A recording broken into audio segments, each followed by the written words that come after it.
Iya, tapi gue sampai sekarang ya, gue nggak terlalu nyaman lo main pakai Martis. Di samping ya. Sih samping, nggak Kayak, tahu. iya memang kelihatan kayak ada kurangnya Sulit gitu. gitu. Oke, ini dia. Penentuan tim RRQ akankah mendapatkan 2 poin penuh?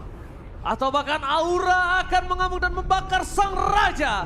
IPL Arena sekali lagi, mari kita ramaikan tepuk tangannya! Wow, semakin ramai ya, semakin siang semakin ramai. Yang di rumah juga mau kesini boleh. Ramai-ramain di sini karena match hari itu banyak banget bang, ada 4 match total. Oke, dan buat kalian semua yang bingung mau pacaran kemana, langsung aja MPL Date ke MPL Arena. Ya, kalau nggak punya pacar, kasihan deh lo. Waduh, kayak ngomongin diri sendiri. Oke, kalau gitu kita balik lagi menuju ke Lane of Dawn ya. Sampai sekarang membantu pergerakan dari seorang Albert untuk mendapatkan rotasi yang cukup cepat. Karena Little Wonder-nya ada berada di arah top lane. Ya, dia start di orange. Ya. Satu biar nggak dirusuhin sama Franco sih, karena Franco tuh deket banget ke Purple Buff.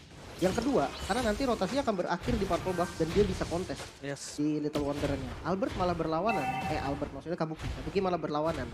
Dan bahkan di sisi sebaliknya kita lihat, harusnya yang dominasi ini dari seorang Hai, bukan Finn. Malah yang membuat ketakutan jungler itu sendiri, malah berada di sisi dari tim RRQ. Kalau kita bahas soal Franco nih, lu setuju gak sih kalau Franco ini nggak muncul malah serem? Ah iya dong, kan itu dia yang mengerikan. Dia lo bisa inisiator tanpa harus mengeluarkan badan yang nggak ngebuka badan. Justru kalau dia muncul, kita nggak takut gak sih? Oh, Hadi ada di sini. Tapi Gua kalau tahu dia nih, nggak ada, gerak- aduh. Geraknya kemana gitu ya, geraknya kemana. Dan bahkan kita lihat juga di mana ada Chait mencoba one by one situation di arah bottom lane. Ada Hai mundur ke arah belakang, Finn bersama dengan seorang Rainbow mencoba untuk memberikan sedikit pressure di arah bottom lane. Hai mau nggak mau mengeluarkan satu ball flickernya kali ini untuk bisa survive. Tembok yang sangat tepat dikeluarkan oleh seorang Finn. Barrier 1 kali 24 jamnya kali ini. Portal yang sangat tepat bahkan sampai membuat Hai mendapatkan flickernya. Iya lumayan sih ya di awal. Walaupun nggak ada kill yang terjadi. Tapi menurut gua ini udah lumayan banget nih. Source besarnya udah keluar. Sosok dari Roamer. Gak punya flicker ketika di turtle pertama. Otomatis semua bagian pro-nya akan lebih berani. Dan Martis experience match up sama Glow. Jujur kalau memang di fight adu terus. Kayaknya Martis masih bisa deh untuk ngasih damage dan kabur. Alright, tapi yang paling sulit adalah Martis di sini nih. Ini akan ada zoning out yang tidak cukup adil kalau gue bilang di arah EXP lane. Kenapa? Glue itu survive banget. Dia benar-benar bisa bertahan hidup untuk nge-zoning out para pemain dari tim Aura Fire lainnya. Tapi lihat, Retribution berhasil didapatkan dengan Kabuki sangat baik. Bahkan first blood didapatkan dengan 1 point kill atas seorang Finn yang mahal. Lagi ya, berarti kembali lagi nih. Aura dengan rotasi yang bagus di awal. Turtle-nya oke sih, Retribution-nya Kabuki ini bahaya nih kalau gue lihat. Iya, udah mulai ya. Iya, cuman entah kenapa nih, jangan sampai ikutin alur dari RRQ. Karena memegang early game, di game pertama kita udah lihat, itu gak cukup. Gak cukup, kan aku udah bilang sekarang ini very important person itu berada di gold lane. Ya. Itu udah pos satunya yang bisa dibilang kalau misalnya di arah early to mid jungler bisa gendong, udah bisa menangin, ngasih space, mid lane trio midnya udah ngasih space, tapi mid to the late gamenya gold lane yang gak bersinar, berat.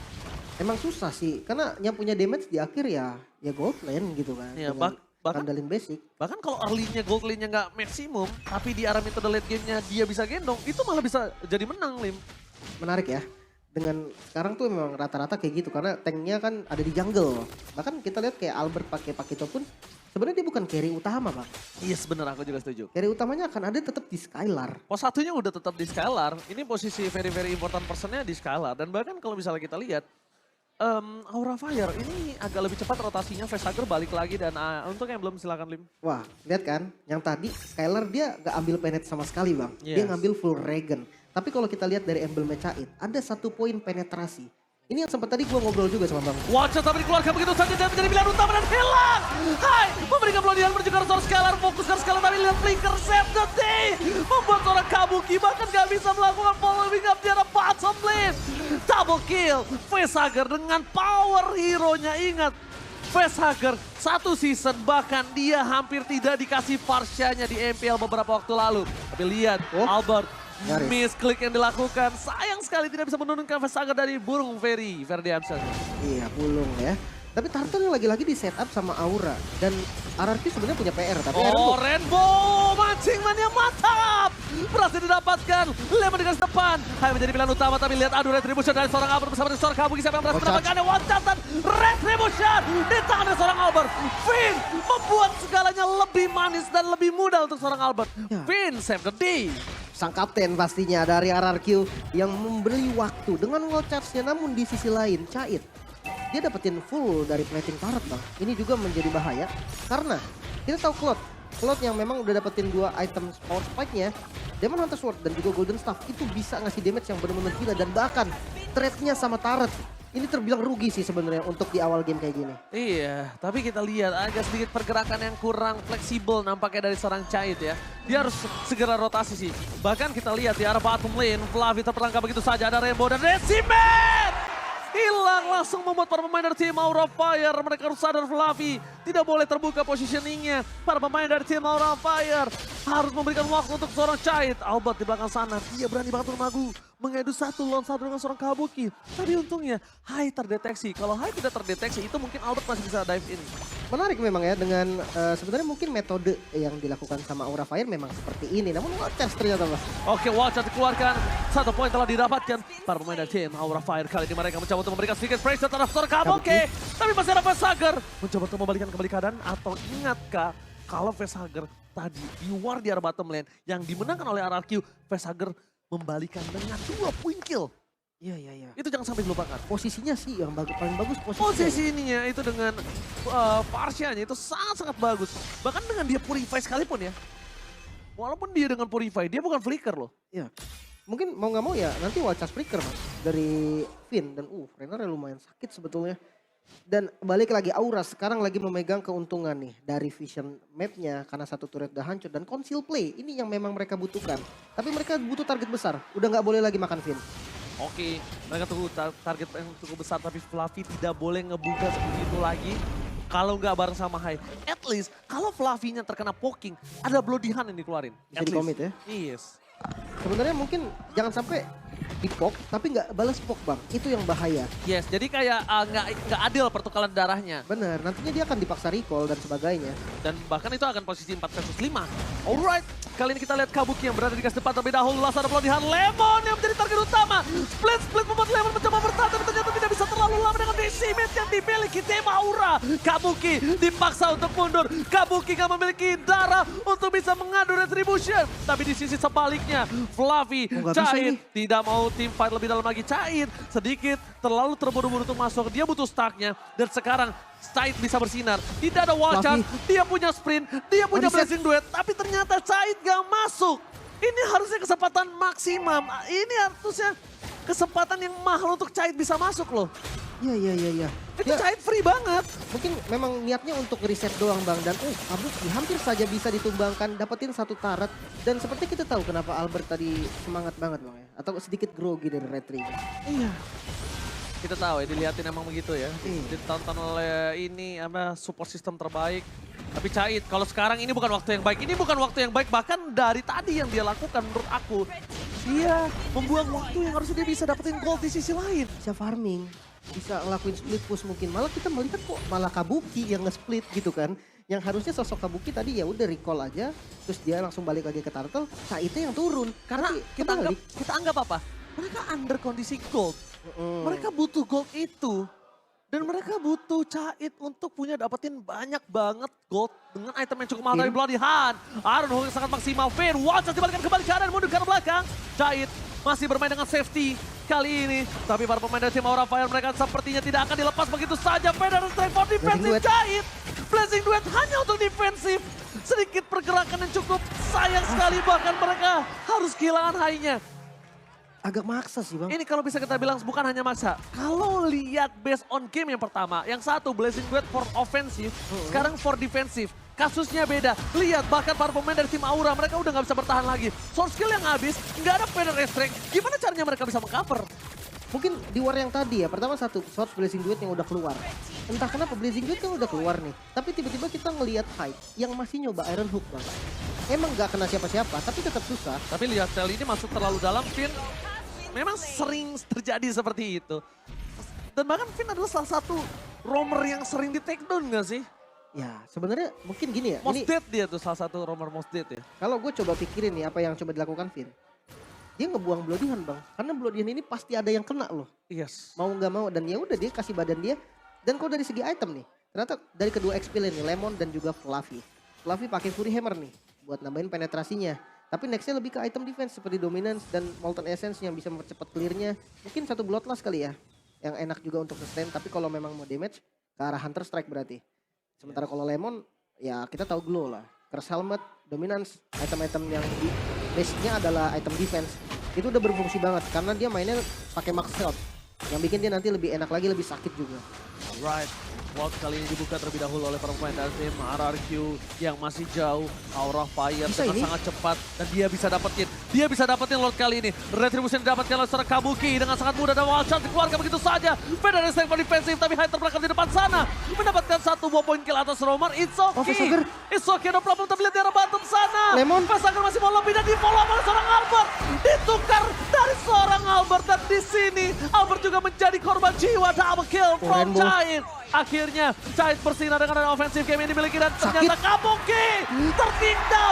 Damage yang diberikan dan bahkan benar-benar dimainin kucing-kucingan di depan sana oleh seorang Rainbow. Oh di side-nya sih yang mungkin agak kurang tepat tadi ya untuk kejar ke arah Rainbow. Karena ya kita tahu Benedetta damage-nya nggak seberapa. Dia nggak bisa burst damage dan dengan dapatnya Lord.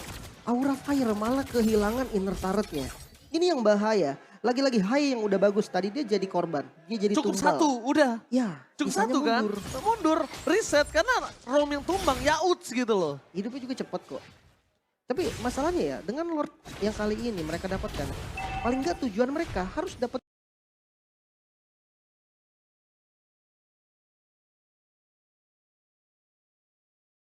dapetin inner turret-nya dulu nih. Apakah cuma satu inner turret yang dapat? Kalau misalkan satu itu bakal jadi rugi banget. Alright, tapi di arah top lane sana Lemon mencoba untuk menahan Lord agar tidak masuk ke arah turret yang dimiliki dari tim RRQ. Mencoba untuk menutup begitu saja Fasager. Udah tidak ada lagi Vader efek yang dimiliki, sedangkan Skylar dengan sangat cepat, dengan sangat instan melahap seluruh Lord di arah top lane. Aura Fire mendapatkan Lord tapi Aura Fire belum bisa mengejar dari segi gold. Lim. Wah ini sebenarnya ya defense yang dari RRQ lakukan tadi itu terbilang bagus juga. Tapi entah kenapa using Lord dari auranya juga masih belum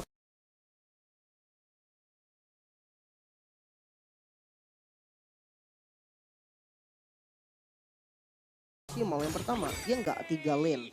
Terus untuk pemilihan siapa yang ngisi di laning yang ada Lordnya, menurut gue masih desainnya kurang tepat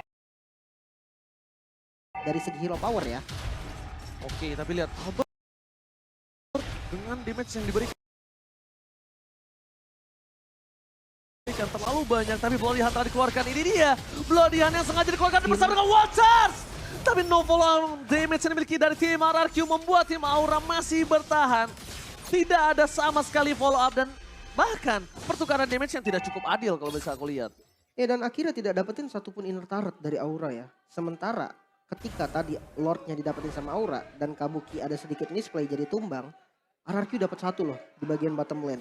Dan ini malah keuntungannya malah ke arah RRQ. Yang dapat Lord Aura tetap yang untung RRQ. Iya. Dengan using yang nggak bagus dan semakin late game, oke, Cloud semakin dahsyat, Parsia semakin enak. Tapi jangan lupakan Albert yang udah dapetin power spike dari itemnya bisa langsung numbangin Cloud ataupun ke arah Parsia secara mudah. Instant pick off. Yes, double jab. Double jab. Ya kan kita bakal lihat para pemain dari tim Aura mereka memberikan EXP lane-nya bersama dengan tim RRQ. Tapi Lemon melihat posisi dari seorang Fasager di garis depan. Lemon benar-benar membuat seorang Fasager ini ketakutan. Tapi Rainbow di depan sana memancing keributan. Arnuka berhasil, Lemon mencoba mendapatkan Flavi dan ternyata masih berhasil hidup. Udah ada informasi diberikan, tidak ada ultimate dari seorang Lemon. Rainbow di garis depan, flicker digunakan untuk defensif. Permain dari tim Aura Fire, Chai Kostang. Iron Hood yang sangat luar biasa manis dan Bloodihannya kali ini ternyata belum maksimal. Sedangkan dari seorang Chai Sakratul Maut, Chai mundur ke arah belakang. Sprint bakal digunakan double kill from Skylar. Membuat para pemain dari tim Aura gak bisa masuk lebih dalam lagi. Kayaknya udah harus pilih-pilih target sih untuk sekarang. Udah nggak bisa lagi nih ngebuang Bloodihan ke arah Finn, apalagi dengan follow up damage yang nggak pas tadi ya, timingnya kurang. kelihatannya kayak belum siap gitu sih. Tadi dari Caitnya masih lumayan jauh. Terus dari Parsi yang nggak mungkin buka Vita Extract. Dan Lord yang di setup sama RRQ. Lagi-lagi Kabuki mungkin saja untuk melakukan steal. Tapi Lemon udah ngezoning di bagian depan. Tapi bukan hanya itu, Lemon melakukan zoning out, tapi yang lebih mahal adalah Lemon berhasil Inside down. membuat Cait ter-take down. Itu lebih mahal, tidak ada power dari Blazing Duet. Bahkan Kabuki di zoning out, Lemon masih mau lebih. Di sisi sebaliknya Kabuki ter-take down bersama dengan seorang Cait. Dua hilang di saat Lord diamankan oleh tim RRQ. Ini bencana untuk tim Aura Fire. Wah, lagi-lagi dominasi dari early selalu dipegang oleh Aura Fire. Namun kenapa setiap mid game masuk dari mid ke late gamenya terlihat sangat berantakan. Bener kan? Dan bener-bener nggak bisa ngelakuin apa-apa. Early-nya tuh kuat banget. Tapi mid to late game-nya itu berat banget. Sedangkan Federation udah dikeluarkan loh, Lim. Wah, Lordnya masih jalan ke Lordnya atas. masih jalan. Dibalas dengan satu Mariner Apati. Ini mencoba untuk mendapatkan satu buat turret dari Tobin. Aura Fire. Mereka tidak memiliki Fluffy. power of high ground. Fluffy harus sudah mulai sabar. Sedangkan dari seorang Albert sama dari seorang Skylar. Mendorong dua wave secara bersamaan di dua lane yang berbeda. Aura Fire, mereka harus sabar. Kabuki nggak boleh masuk lebih dalam lagi. Lihat damage yang diberikan dari seorang Skylar dengan damage dari Rennernya. Cukup sakit. Base turret aja udah paling mahal. Ini udah cukup dia dapatkan. Udah nggak bisa lagi dari tim RRQ untuk masuk lebih dalam. Dan Aura mungkin Fasager udah mulai harus siapin Federal Strike-nya khusus di momen-momen tertentu. Kenapa? Biarkan Caitnya yang melakukan clear minion. Iya, ataupun poking damage bagian depan nggak boleh buang Vital Strike sih. Dan ya satu tadi itu targeting. Kayaknya Vina udah nggak boleh nih untuk dimakan pakai Bloodihan. Karena damage-nya pun nggak cukup bang. Udah nggak kuat. Iya, udah bener-bener kuat banget dan akhirnya selalu dibalikin. Apalagi udah ada punya Immortal dari Finn. Ini bikin mereka udah nggak boleh lagi nih maju ke depan. Dari emblemnya pun ada penetrasi. Oke, tapi bahkan Finn emang sengaja. Dia ini seperti kata Bung Lim. Dia akan setidaknya, walaupun dia tumbang, gua mau nuker dengan 5 ultimate kalau bisa. Benar, yang paling penting Bloodihan-nya sih. Itu yang paling pengen di-trigger ya. Tapi kalau kita lihat di item ketiga ternyata memaksa untuk bikinnya Immortal. Dan ini source magical damage bisa masuk ke arah Finn. Oke, dengan tapi gampang. lihat sebentar lagi akan ada flanking dari seorang Finn. Sekarang di garis depan dan Kocak. Wajar! Bersama dengan seorang Skala, surprise attack dikeluarkan begitu saja. Cahaya Sakratal Maut menuju ke arah belakang. Lemon mencoba untuk mengejar. Rainbow is coming up bersama dengan seorang Alok Kabuki. Akan di-take di depan sana. Champion dikeluarkan. Membuat Kabuki terperangkap di dalam zona nyaman. Fluffy, flicker for defensive. Para pemain dari tim RRQ. Mereka coba untuk mendorong di arah tengah. Cait, what are you doing? Harus mundur ke arah belakang. Dia nggak bisa ngapa-ngapain karena udah nggak ada lagi Blazing Buset, Duet. Bang. Dan ternyata Dua hit. fucking damage 2 hit from Cait take down. Fluffy seorang diri, wipe out.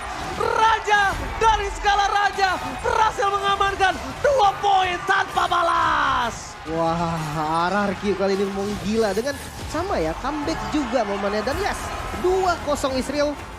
Lagi-lagi early game yang di